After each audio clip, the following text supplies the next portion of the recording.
ដឹងរត់ច្រកចេញផ្លូវណាតវ៉ាក៏គ្មានអ្នកស្ដាប់ចង់តាំងចិត្តថាស្អប់សពអូនឲ្យបានចង់ក្លាហានបំភ្លេចត្រង់នេះវាឈឺណាស់បេះដូងចិត្តស្មោះអូនប្រឹងកុំតិច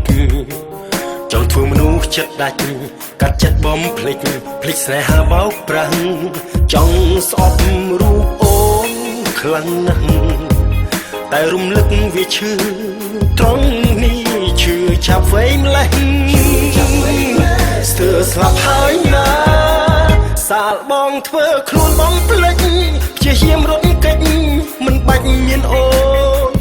តែពេលជួបមុខម្ដងនឹកអូនខ្លាំងណាស់ពេលសពខ្លាចបាត់ជីវ៉ានឹកម្ដងឈួតគ្រប់វេលាអារម្មណ៍វេទនាកុំព្រាឯកាដឹងខ្លួនគ្មានសិទ្ធិប្រាថ្នាស្នេហាទៀតឡើយចង់ធ្វើចិត្តស្អប់ត្រានត្រើយ